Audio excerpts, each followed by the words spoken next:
참빛교회 주일 예배, 온라인으로 드리는 예배에 참여하시는 여러분을 주님의 이름으로 환영합니다.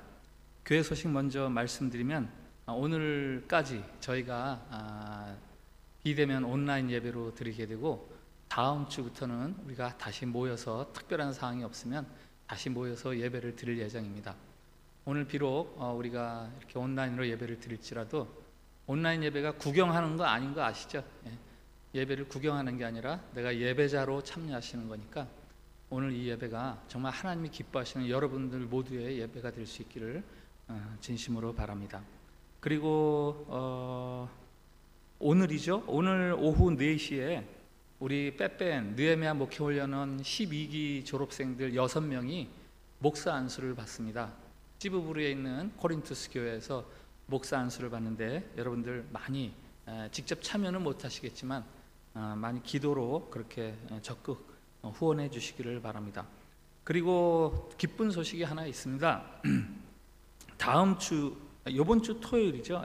19일 날 오전 10시에 저희 교회에서 우리 느헤미야 목회훈련원 12기 중에 아리 목사님, 이번에 목사 안수 받으시고, 그리고 6일 후에 토요일 날, 그리고 우리 문하야 목사님, 인도네시아부 담당 목사님 아시죠? 빼뺀 2기신데 두 분이 결혼식을 하게 됩니다. 정말 기쁜 일인데요. 코로나 때문에 여러분들이 다 참여하실 수는 없으세요. 당회원들만 좀 참여를 해주실 수 있는 그런 결혼식이지만 여러분들 많이 축하해 주시고 또 기도로 새롭게 출발하는 가정을 축복해 주시기를 바랍니다. 우리 다 같이 묵도하시면서 하나님께 예배를 드리겠습니다.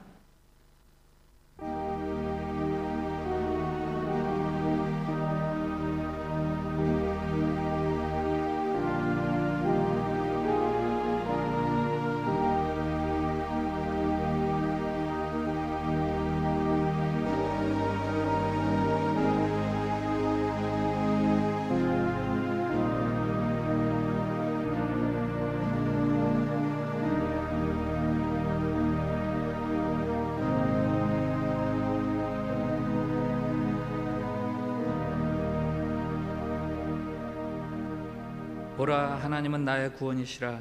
내가 신뢰하고 두려움이 없으리니 주 여호와는 나의 힘이시며 나의 노래시며 나의 구원이심이라. 여호와를 찬송할 것은 극히 아름다운 일을 하셨음이니 시온의 주민아 소리 높여 부르라. 이스라엘의 거룩하신 이가 너희 중에서 크심이니라 할 것이니라. 아멘. 우리의 힘이요 우리의 노래요 우리의 구원이신 하나님 아버지, 빛이 되시고 생명이 되시는 예수 그리스도, 창조부터 구원에 이르기까지 우리를 다스리시는 성령님, 그 이름을 높여드리며 영광을 올려드립니다. 주님이 우리에게 행하신 일들을 통해 주님의 선하심을 우리가 믿고 알고 있습니다. 성부, 성자, 성령 삼위일체 하나님, 이제부터 영원까지 우리의 하나님이 되어 주시옵소서. 우리를 통해 마땅한 영광을 받아 주시옵소서. 주님의 백성된 우리에게 구원의 생명수가 마르지 않게 해 주시고 날마다 더 풍성이 넘쳐 흐르게 해 주시옵소서. 이 예배를 통해 더욱 그렇게 되게 해 주시옵소서. 예수님의 이름으로 기원하옵나이다. 아멘. 찬송가 43장 즐겁게 안식할 날, 반갑고 좋은 날 찬양 드리겠습니다.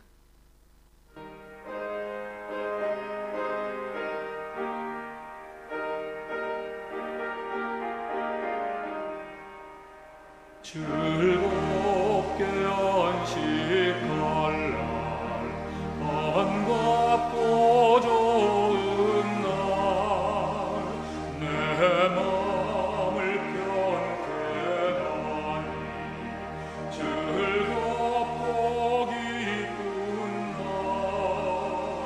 이 날에 전한 하나님 가보자. 참되신 사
오늘 성시교독은 교독문 22번 시편 37편입니다.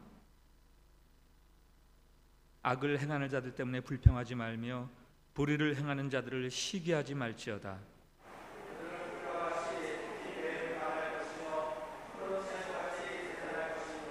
여호와를 의뢰하고 선을 행하라. 땅에 머무는 동안 그의 성실을 먹을거리로 삼을지어다.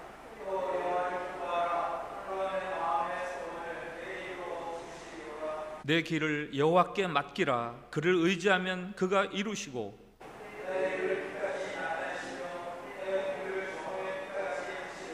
여호와 앞에 잠잠하고 참고 기다리라.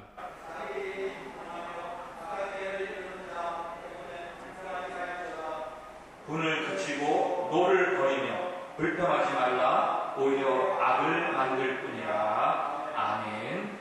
사도신경으로 우리의 믿는 바들을 함께 고백드리겠습니다. 나는 전능하신 아버지 하나님 천재 창조주를 믿습니다. 나는 그의 유일하신 아들 우리 주 예수 그리스도를 믿습니다. 그는 성령으로 잉태되어 동정녀 마리아에게서 나시고 본디오 빌라도에게 고난을 받아 십자가에 못 박혀 죽으시고 장사된 지 사흘 만에 죽은 자 가운데서 다시 살아나셨으며 하늘에 오르시어 전능하신 아버지 하나님 우편에 앉아 계시다가 거기로부터 살아있는 자와 죽은 자를 심판하러 오십니다.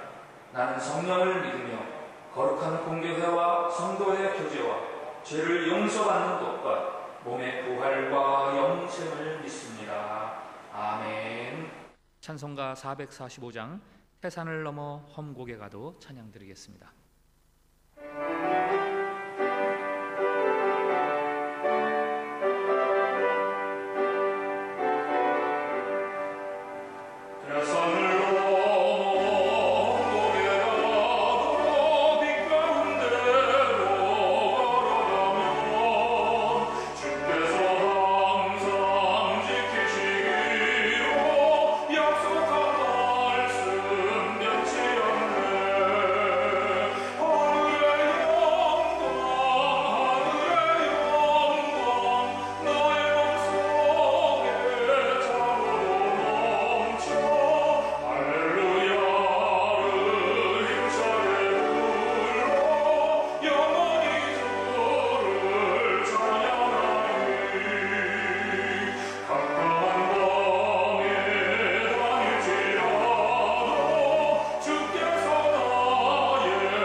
박용기 장로님 기도 인도해 주시겠습니다.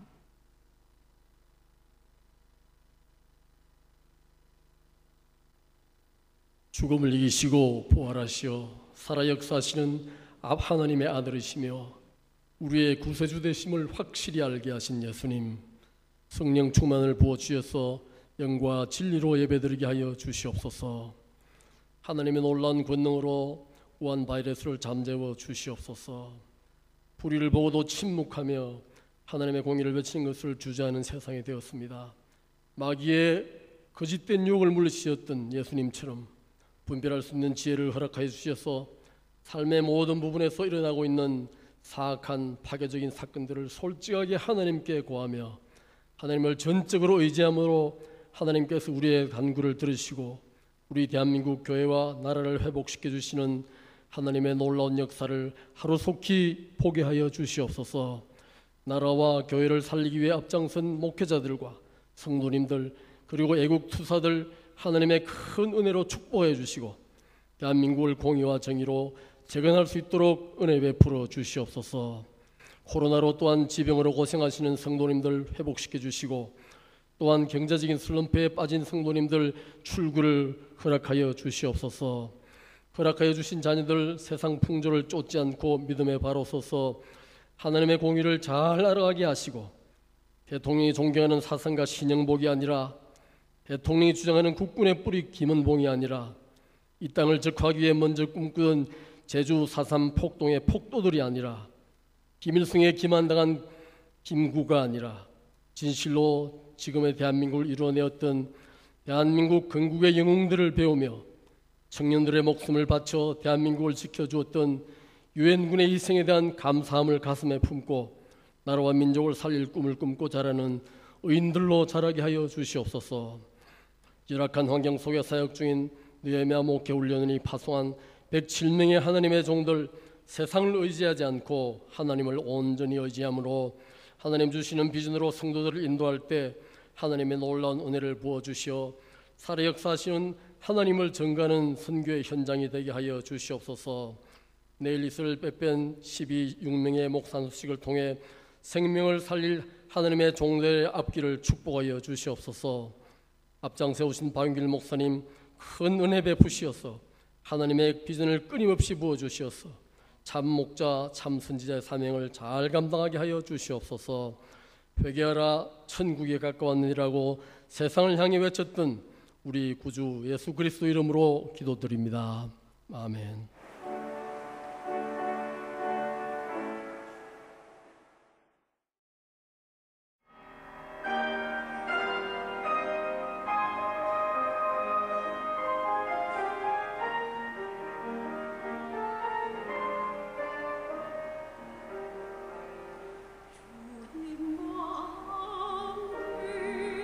주님과 함께 걷는 길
우리에게 주는 하나님의 말씀은 요한복음 19장 23절 24절 말씀입니다. 말씀을 봉독할 때에 살아계신 하나님의 음성으로 들으시기 바랍니다. 군인들이 예수를 십자가에 못 박고 그의 옷을 취하여 네 깃에 나눠 각각 한 깃씩 얻고 속옷도 취하니 이 속옷은 호지 아니하고 위에서부터 통으로 짠 것이라. 군인들이 서로 말하되 이것을 찢지 말고 누가 얻나 제비 뽑자 하니 이는 성경에 그들이 내 옷을 나누고 내 옷을 제비 뽑나이다 한 것을 응하게 하려 함이라라. 군인들은 이런 일을 하고. 아멘.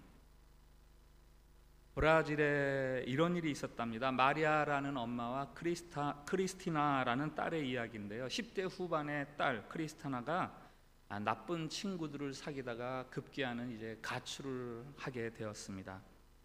가출 소녀들이 갈 곳이야 뻔하지요. 어머니 마리아는 동네 사진관에 가서 사진을 한 장 크게 확대 인쇄를 해서 술집, 호텔, 나이트클럽 등을 찾아다니면서 눈에 잘 띄는 곳에 그 사진을 붙여 놓았습니다. 그 사진에는 이런 글귀가 적혀 있었습니다. 내가 무엇을 했든 지금 어떤 형편에 있든 나는 상관하지 않으니 빨리 돌아오렴. 어느 날 마침 크리스티나가 이 사진을 보았습니다. 크리스티나는 창피해서 얼른 그 사진을 떼버렸습니다. 그러나 사실은 그 사진을 보면서 크리스티나라고 구별할 사람은 아무도 없었습니다. 그 사진 때문에 크리스티나가 창피할 이유는 없었습니다. 왜냐하면 벽에 붙었던 그 사진은 크리스티나의 사진이 아니라 바로 엄마 마리아의 사진이었기 때문입니다.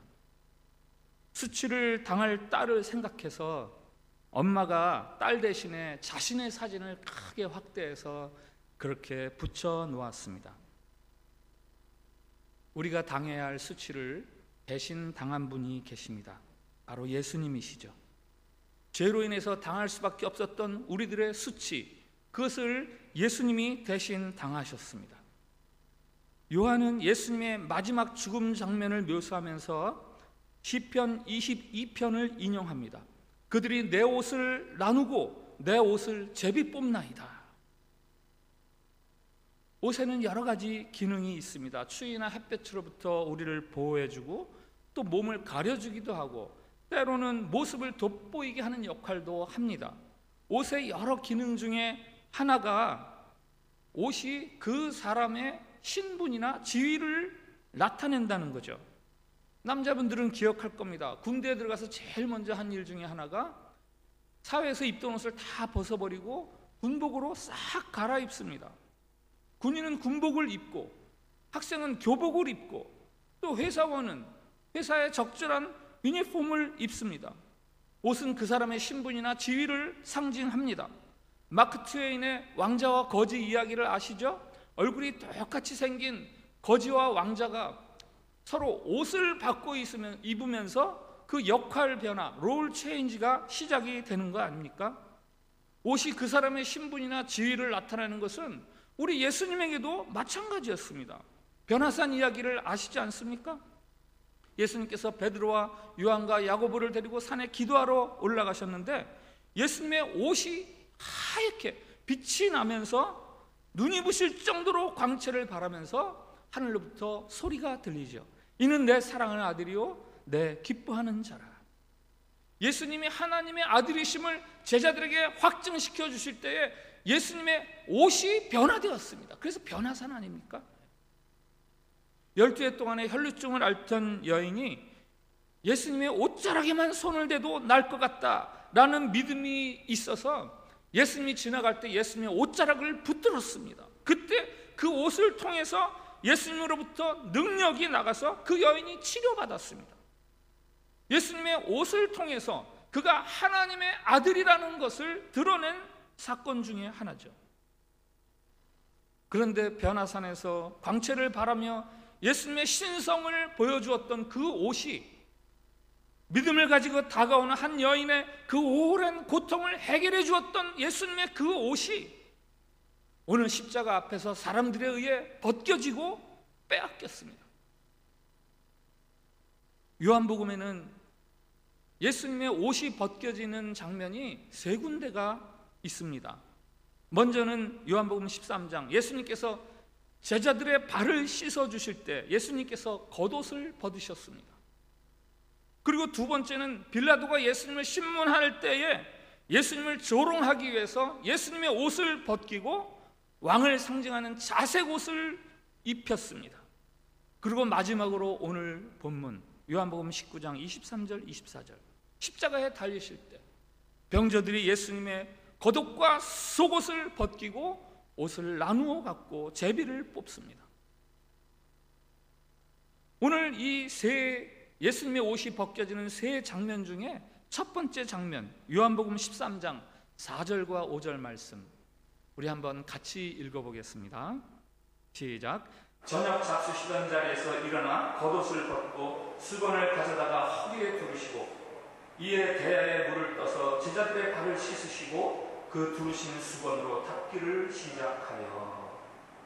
예수님이 잡히시던 날 저녁에 제자들과 함께 마지막 식사를 하던 자리, 지금 예수님의 머릿속에는 지울 수 없는 한 가지 잔상이 남아 있습니다. 그것은 바로 예루살렘으로 올라오던 그 도상에서 며칠 전에 제자들끼리 서로 누가 높으냐고 말다툼하던 그 장면입니다. 그때 예수님께서 나는 섬김을 받으러 온 것이 아니라 오히려 섬기러 왔다라는 그 유명한 말씀을 남겨주시죠. 그 후로 며칠이 지난 지금 저녁을 잡수시던 자리에서 예수님이 겉옷을 벗으시고 제자들의 발을 하나씩 씻어주셨습니다. 종이 되어서. 이 섬김이라는 주제를 위해서 버려주신 특별 수업이죠. 내가 죽더라도 이 섬김에 대한 이 교훈만큼은 너희들이 잊지 말고 살아라 라는 거죠.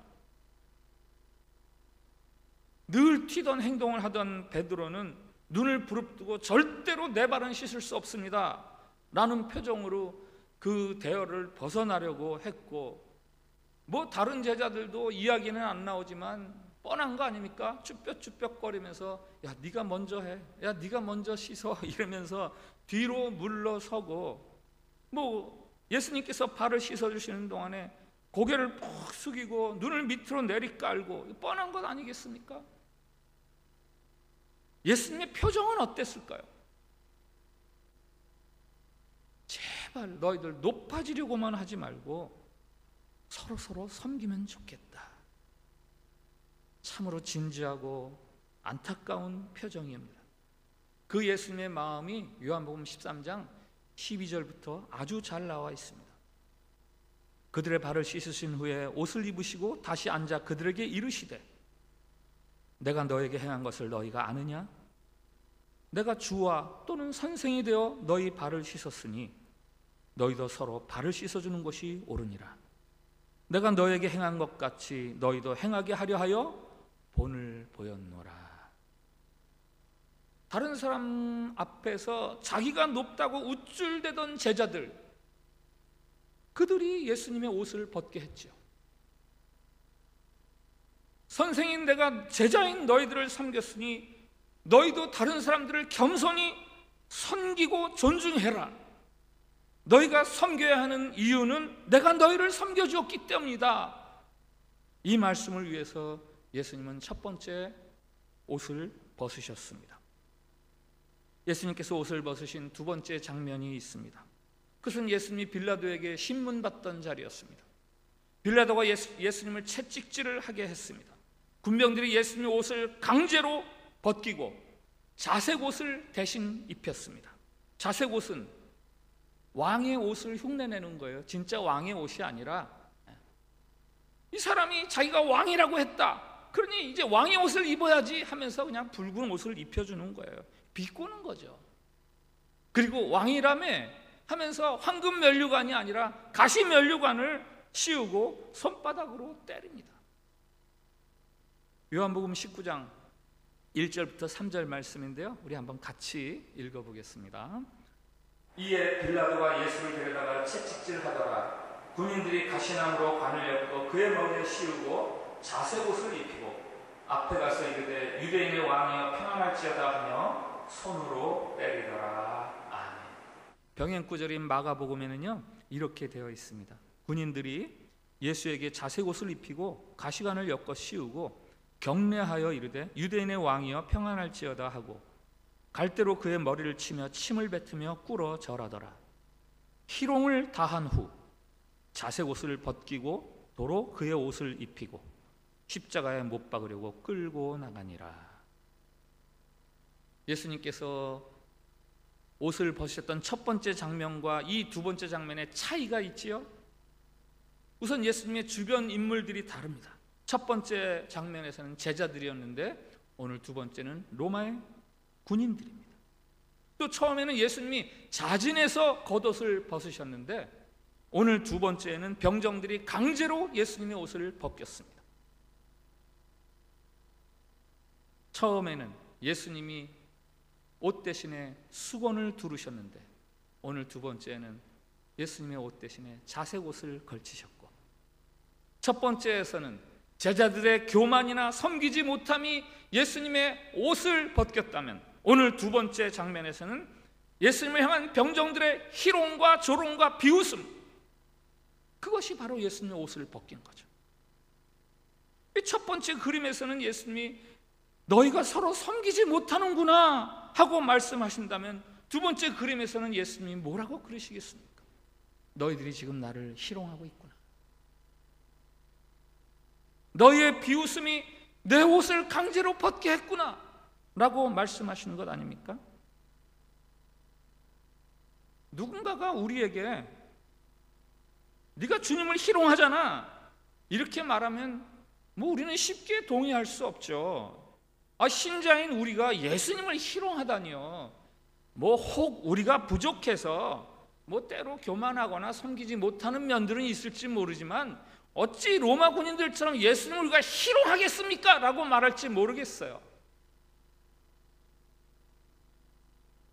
영어 성경 보니까요, 여기 희롱하다 마가복음 15장에 나온 이 단어를 MOCK라는 단어를 사용했더라고요. 이게 비웃다, 놀리다, 속이다, 얕보다 이렇게 번역되는 단어거든요. 시사영어 사전에.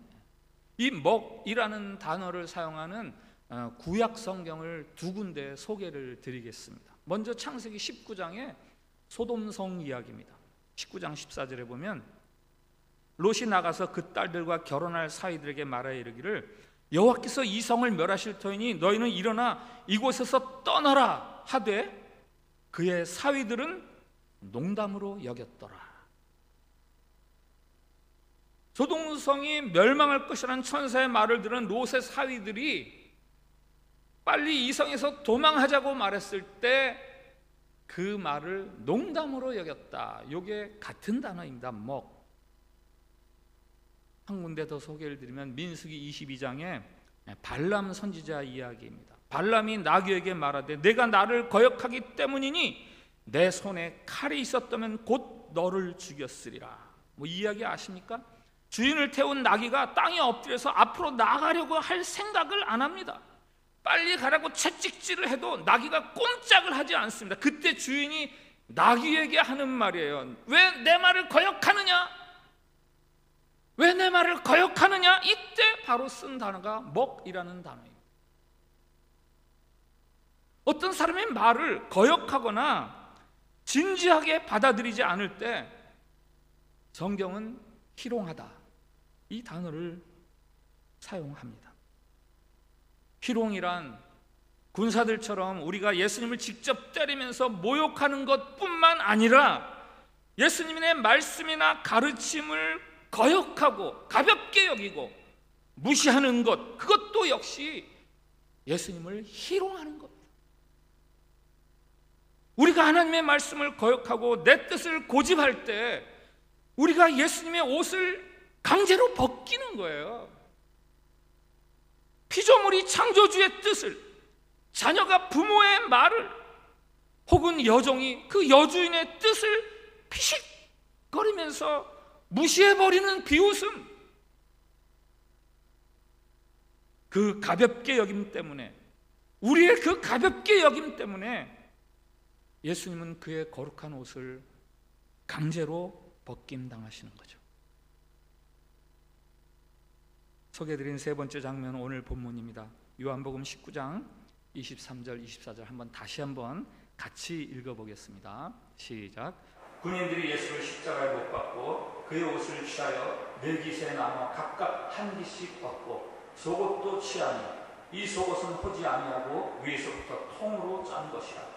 군인들이 서로 말하되 이것을 찢지 말고 누가 없나 제비 뽑자 하니 이는 성경에 그들이 내 옷을 나누고 내 옷을 제비 뽑나이다 한 것을 응하게 하려 함이로라. 아멘.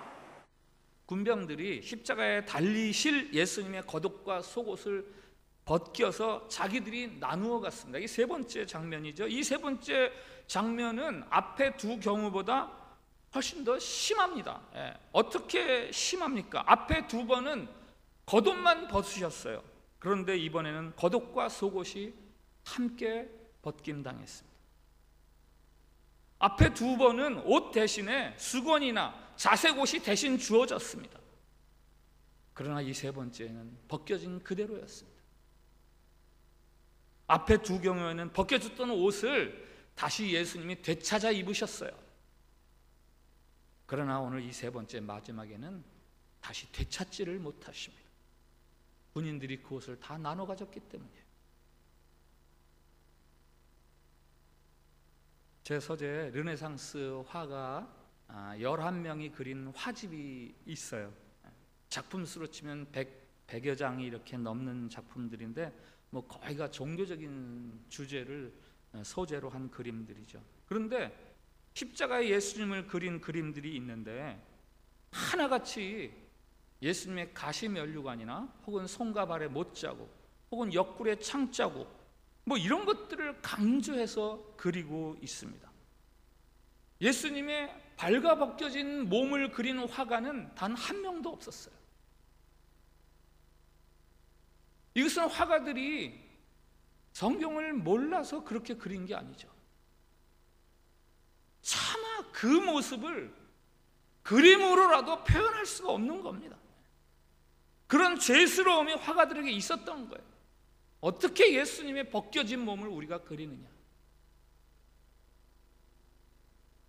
창세기 9장에 노아가 포도주에 취해서 하체를 드러내고 잠이 들었을 때 한 아들이, 함인가요? 한 아들이 그 아버지의 그 모습을 보고 나가서 막 아버지가 하체를 드러내고 자네 하고 나발을 보니까 두 아들이 아버지를 가릴 옷을 가지고 들어가서 아버지 하체를 가려드립니다.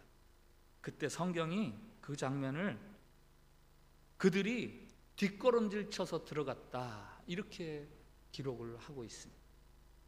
왜 그 두 아들이 아버지 하체를 가려 뒷걸음질로 들어갑니까? 죄송해서 그런 거죠. 차마 아버지의 하체를 볼 수가 없는 거죠.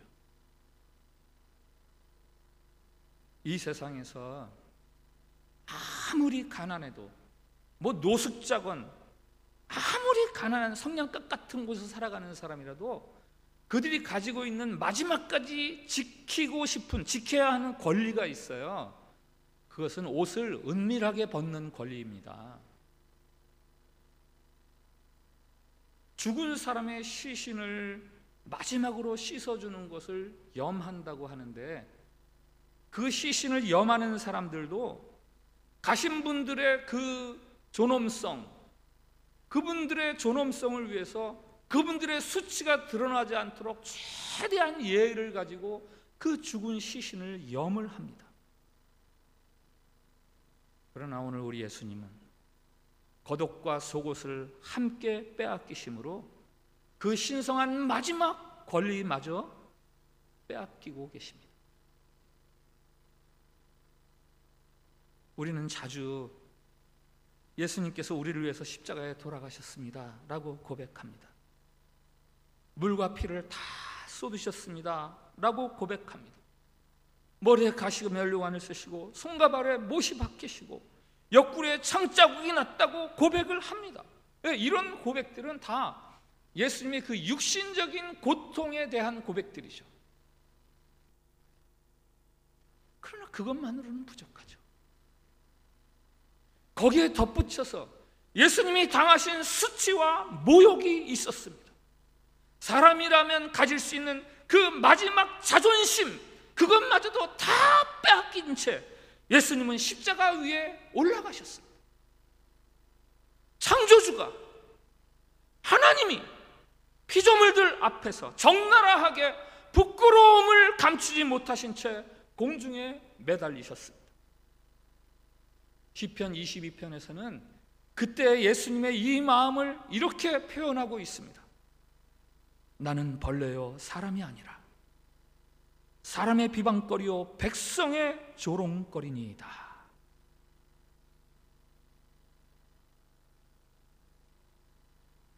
지금까지 요한복음이 증언하는 예수님이 옷을 벗으신 장면 3군데를 살펴보았는데요, 성경을 쭉 거슬러 올라가면 창세기 3장에서는 옷을 벗는 이야기가 아니라 옷을 입는 이야기가 하나 나옵니다.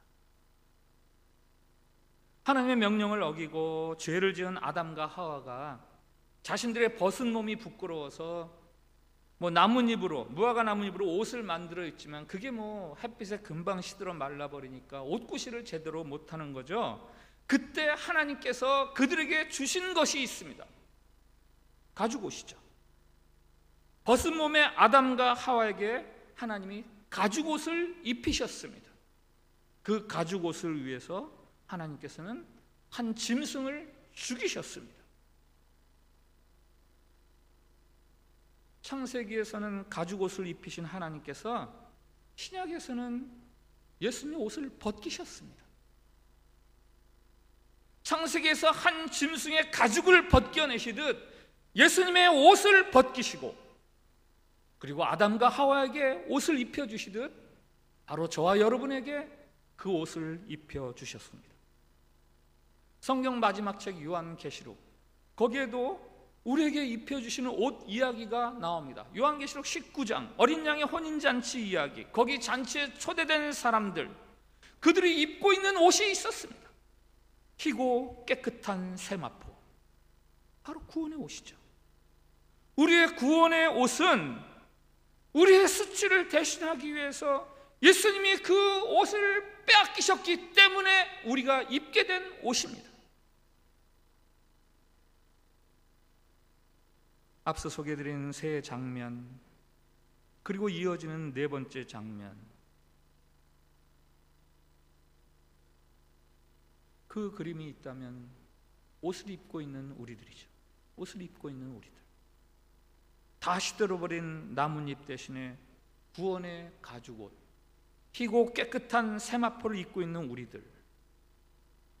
자, 그러면 그 마지막 5번째 장면이 있다면 그 5번째 장면은 어떤 장면이어야 합니까? 한번 생각해 보세요. 첫 번째, 두 번째, 세 번째, 예수님께서 옷을 벗으시는 장면. 4번째, 그로 인해서 우리가 옷을 입는 장면. 그럼 마지막 5번째 그림은 무엇이어야 합니까? 네, 이제는 우리가 예수님에게 옷을 입혀드려야죠. 이제는 우리가 예수님에게 옷을 입혀드려야죠. 당연한 거 아닙니까? 요한복음은 예수님의 벗은 몸에 옷을 입히는 이야기가 나오죠. 아리마대 사람 요셉 이야기입니다. 요한복음 19장에 그는 원래 예수님을 따라다니는 제자였지만 다른 사람들의 눈치를 보느라고 나 예수님의 제자야 라고 말하지 못하고 숨겨졌던 그런 제자였습니다. 그런데 예수님께서 돌아가신 후에는 담대하게 빌라도에게 가서 내가 이 사람을 장례할 수 있도록 이 사람을 나에게 넘겨달라 이렇게 요구를 해서 예수님의 장례를 치릅니다. 다른 제자들은 다 도망친 자리에서 아리마대 사람 요셉은 죽은 예수님을 장사합니다. 살아있는 사람에게 혹 잘할 수 있어요. 살아있는 사람에게 혹 잘할 수 있어요. 그러나 죽은 사람에게 잘하기는 결코 쉽지가 않습니다. 부활하신 예수님께서 그 빈 무덤에 남겨두신 세마포, 그것은 바로 죽은 예수님에게 옷을 입혀드렸던 아리마대 사람 요셉이 입혀드린 옷, 바로 그 옷이 남아있던 거였습니다. 이 아리마대 요셉처럼 이제는 우리도 예수님에게 옷을 입혀드려야 합니다. 십자가 앞으로 달려가서 우리의 옷을 벗어서 주님에게 입혀드려야죠.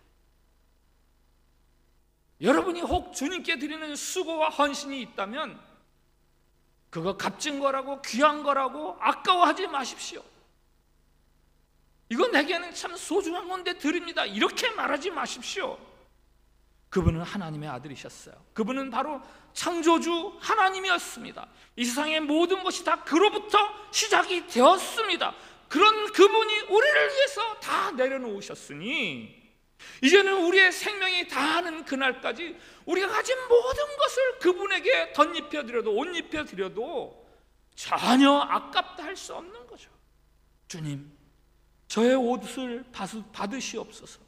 저의 순종의 옷, 저의 섬김의 옷, 저의 희생과 헌신의 옷, 충성의 옷, 사랑의 옷, 이것을 주님에게 드리오니 주님 받아주시옵소서.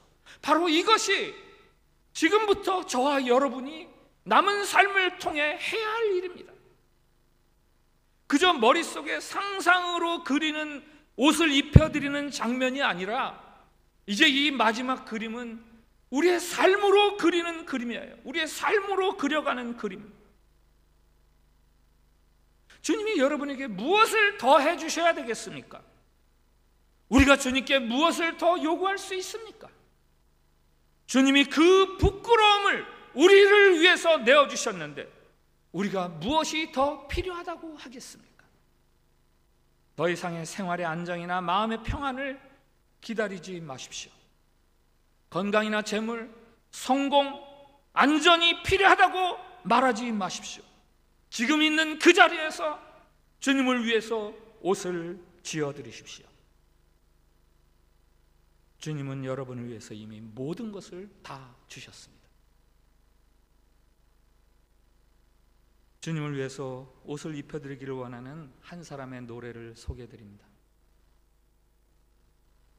자신이 서 있어야 할 수치와 모욕의 자리에 우리 주님께서 다 모든 것을 버리시고 대신 서신 그 은혜를 깨달아 아는 사람이 부르는 노래인데요, 이런 노래예요. 내 마음에 주를 향한 사랑을, 나의 말에는 주님이 주신 진리로, 나의 눈에는 주님의 눈물을 채워주소서. 내 입술에는 찬양의 향기가, 두 손에는 주를 닮은 섬김이, 그리고 나의 삶에는 주님의 십자가의 흔적이 남게 하소서. 이런 고백을 드리는 동안에 그 시인에게 하나님이 주시는 약속의 말씀이 들립니다. 어떤 말씀입니까? 하나님의 사랑이 영원히 함께하리. 십자가의 길을 걷는 자에게. 하나님의 사랑이 영원히 함께하리. 순교자의 삶을 사는 이에게.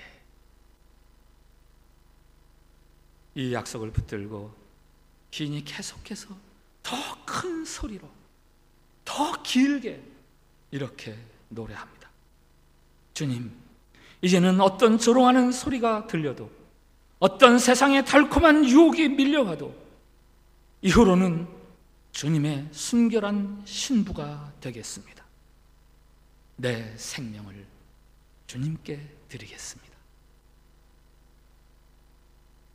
십자가의 길, 순교자의 삶이라는 그런 제목의 노래인데요, 오늘 이 노래를 지은 시인과 동일한 마음으로, 동일한 고백을 가지고 여러분들의 주어진 삶의 환경 속에서 이제는 우리를 위해 대신 수치를 당하신 그 주님에게 옷을 지어 드리는 그런 삶을 살아가시기를 진심으로 축복을 드립니다.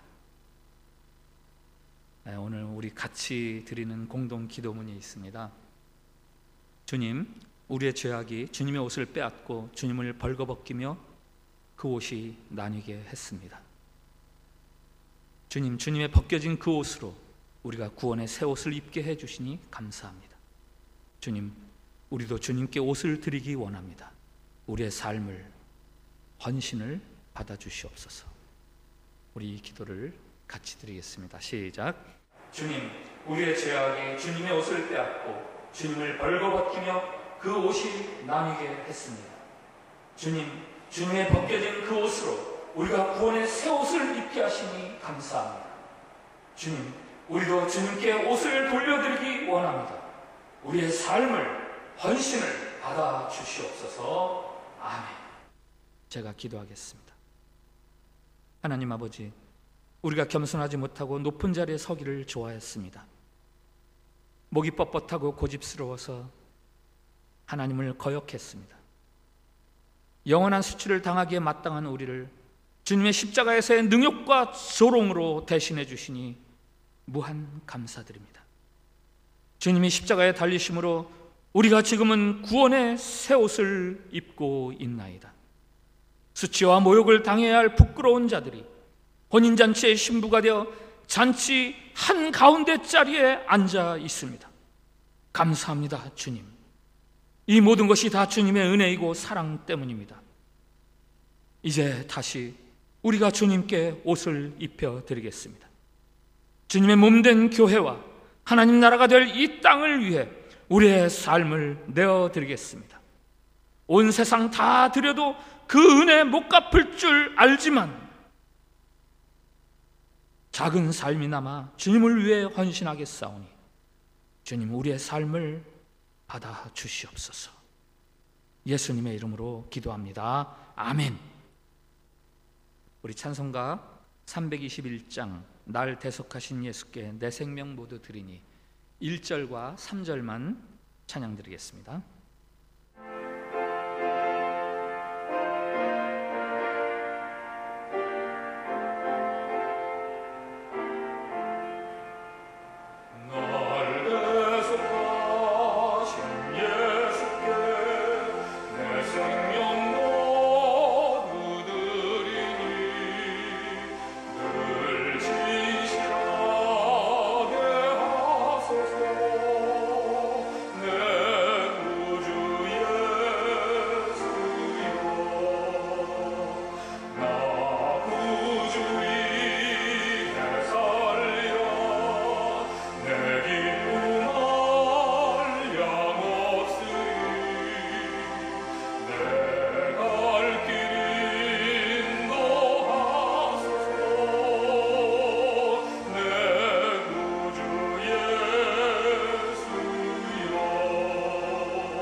십자가에서 아들 예수 그리스도의 살을 찢으시고 피를 쏟게 하심으로 그의 옷을 벗기심으로 우리에게 구원을 선물로 주신 하나님 아버지 감사합니다.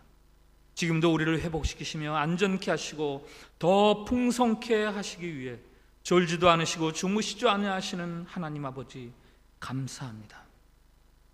우리를 지키시고 이끄시며 영화롭게 하실 그 구원의 은혜가 감사하여 생명과 소망의 빛을 비추어 주심이 감사해서 이 헌금을 주님 앞에 올려드립니다.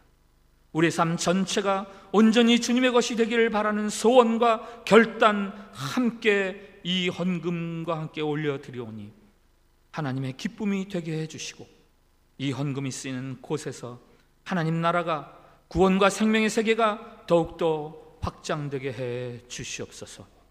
코로나 바이러스로 인해서 여전히 우리가 어려운 가운데 있습니다.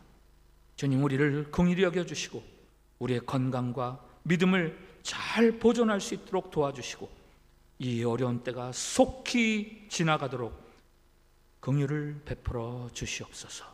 예수님의 이름으로 봉헌 기도드립니다. 아멘. 네, 우리 때로는 너희 앞에 어려움과 아픔이 있지만 우리에게 복 주시기를 원하시는 하나님 아버지를 생각하시면서 이 찬양을 같이 부르겠습니다.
우리 혹시 같이 예배 드리시는 분들 계십니까?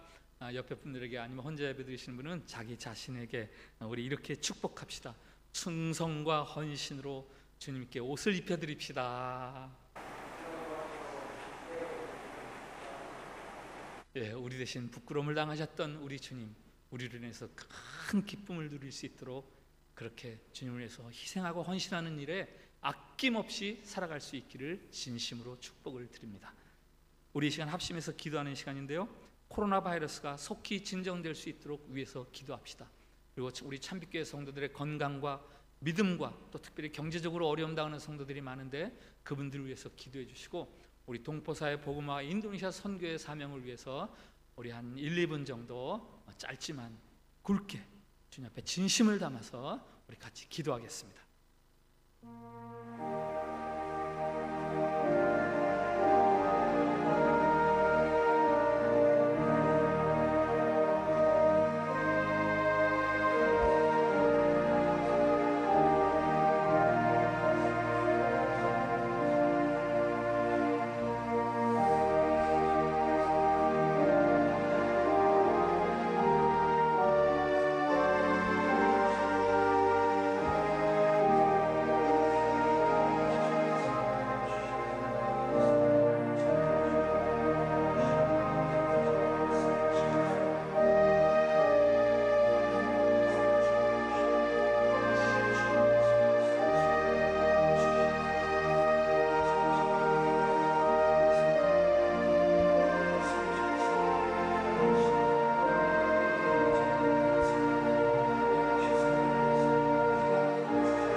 우리 주 예수 그리스도의 은혜와 하나님 아버지의 사랑과 성령의 교통하심이 나를 대신해 온갖 고통과 수치를 당하시고 자기 목숨까지 내어신 그 주님의 은혜를 깨달아 알아.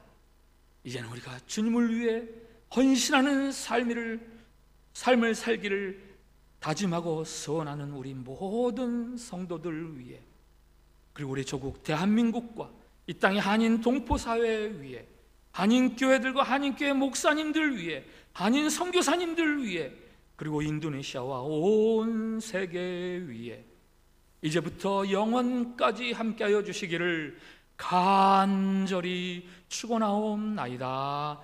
아멘.